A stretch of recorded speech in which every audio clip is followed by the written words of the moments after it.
Good morning and welcome to another edition of Mark's Inspiration.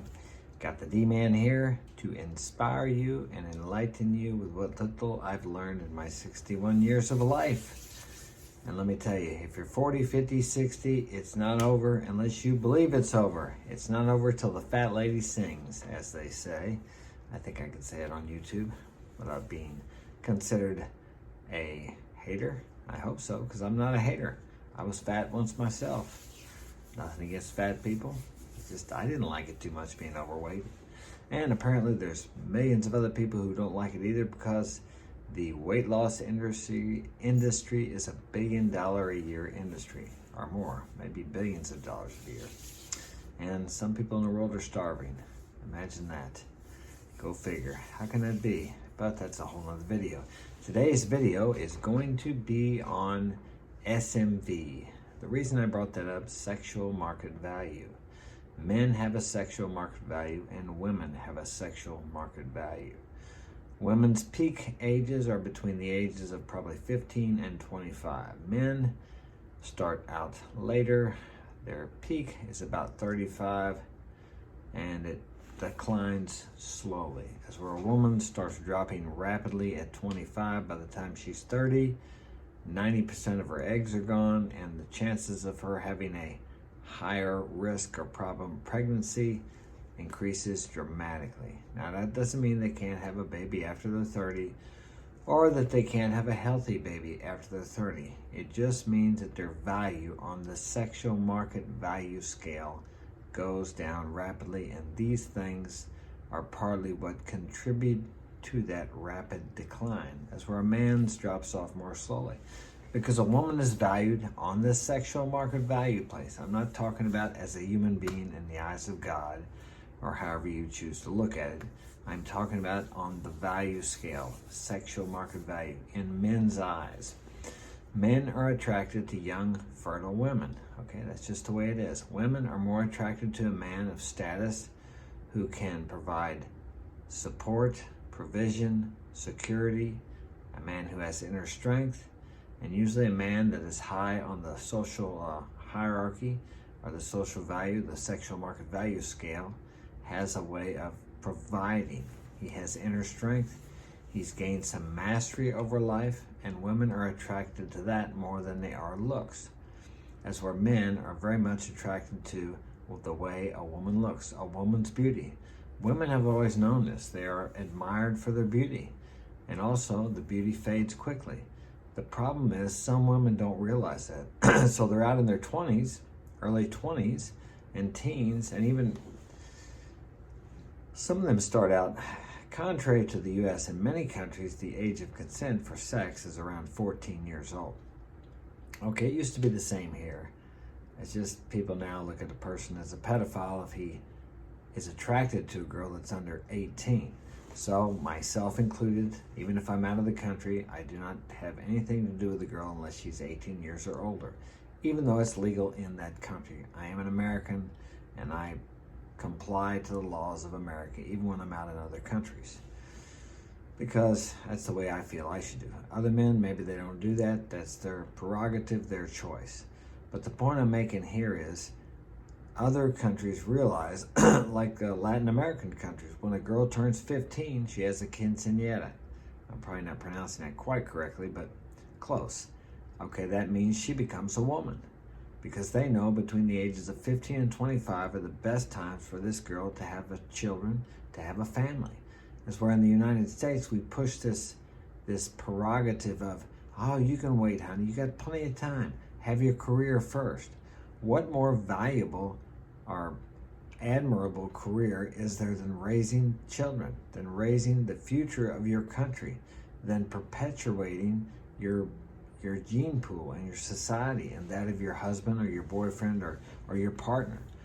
What greater career or what greater calling is there than that? But we've belittled that here in the US. We've made it into something like a secondary occupation, a lower form of existence even. It's ridiculous. It is ridiculous, in my opinion. Okay, but back to sexual market value. As a woman, her beauty fades fast. And the problem is a lot of these women nowadays are out partying in their teens. My daughter is 14. She has friends that have a body count of 10 to 20 men already. So by the time they get to be 18 or 19, some of them, when they become legal for the men here in the U.S. to date them, they have been ran through, as they say, as my boys say it. They have been ran through, which means they've had a lot of sexual partners, a high body count. Now, in the boys' eyes, they're men 18 and older, and when the girl turns 18, they don't want her because she's been with so many men. And it's statistically proven, although statistics can be manipulated, that a woman with a high body count has a hard time pair bonding because she can just run over to another guy, to another man. I'll say it that way. I'll be cordial about it. Okay, so she doesn't want to stay with one guy. Things get a little rough, she moves on to another guy. So men are very careful about who they're with and how many partners their partner has. When I was younger, my girlfriend was 21 years old and she only had been with one guy and me. There might have been one other guy. Okay, and that was a common thing back when I was a kid. Nowadays, if a girl's 21 and she's only got one or two partners, she's almost considered like a virgin because they're pushed, they're encouraged that they can go out and have it all, just like men. Well, they can't. Just like I can never have a baby, they can't go out and sleep around with a bunch of men and still think they're going to hold their status, their value on the sexual market value scale. A high value, high status man does not want a woman who has been with a lot of men.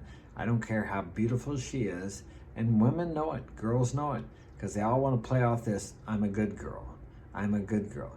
Well, it doesn't take long for a man to figure out whether they're a good girl or not. I'll give you an example. The last girl that I dated, I went out with her. Let me give you the clues here. Okay, she was from another country, so she knew the hotels. She had been to the hotels. Okay, so what's that tell me? She's been to hotels, not with her family, but with other men. Okay, that's one clue. Pretty big one. Pretty big red flag.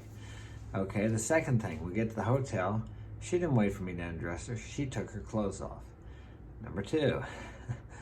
Okay, number three is she made sure she got her panties off because she didn't want to get them, when she started getting hot, she didn't want to get those soiled, let's say.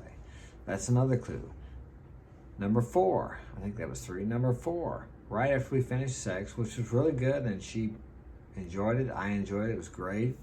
She got up and took a shower. I mean, immediately afterwards, she jumped out of bed and took a shower. These are clues that a woman has been with more than one guy, probably quite a few guys.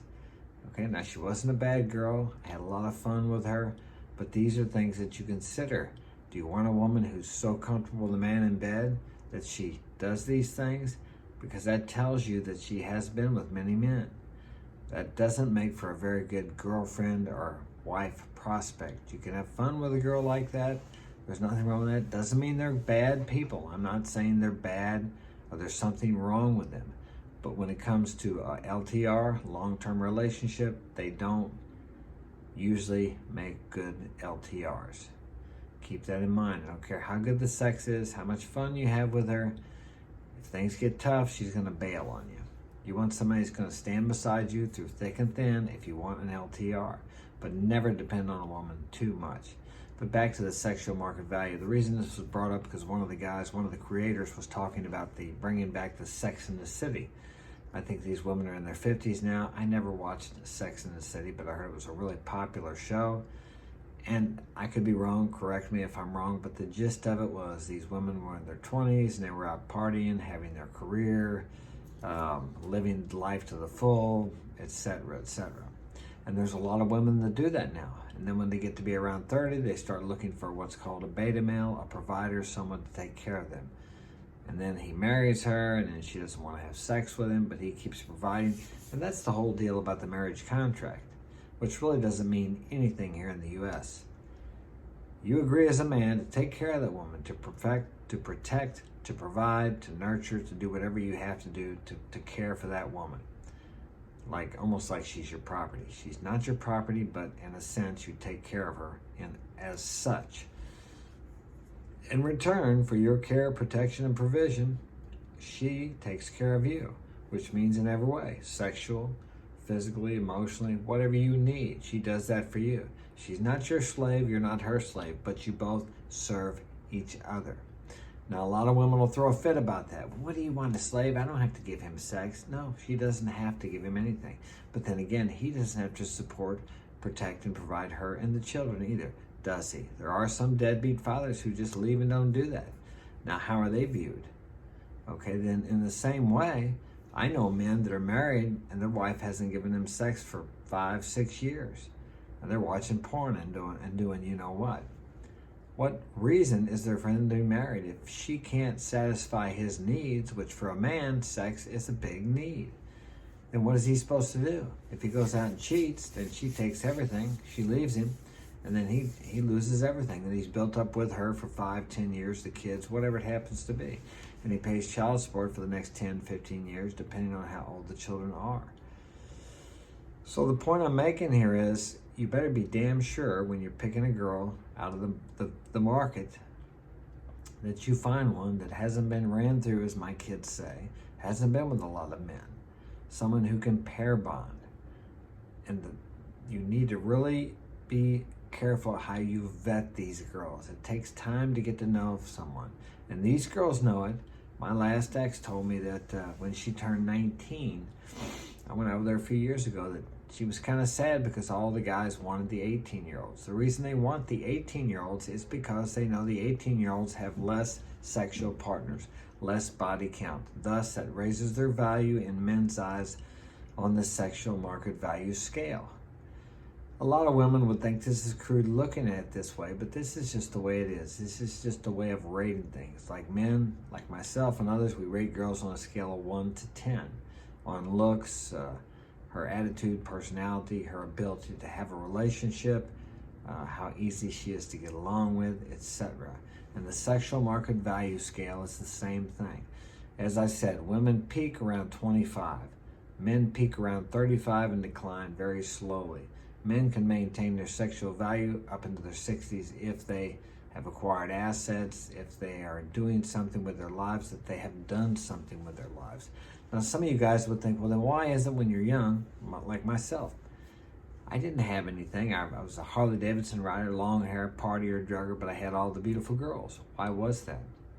Well, because I had great potential. Okay, but when you get older, they want to see, what have you done with that potential? And if you've done nothing with that potential, then your sexual market value is low.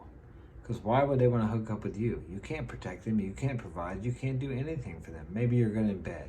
If you can do that, that's a plus. But then again, they're looking for more than that from an older man. What kind of inner strength do you have? A lot of times people will say, well, she just wants that older guy for his money. There are girls like that. There are gold diggers. But more often than not, they want that man for the character and the inner strength that it took to acquire those assets, to acquire that money. Women are attracted to inner strength more than appearance. Now, men are attracted to appearance. That's why women's value fades and declines so quickly, because their looks start dropping after 25. And if they've partied hard, I've seen them drop after 18 or 19 years old. I've seen girls when I was younger. I've seen some now, some of my son's friends, girlfriends that used to come over here. They've been partying, they've been sleeping around. By the time they're 18, they look like they're 22 or 23. I mean, it really wears down on girls. It really does. It shows up more on them than it does men.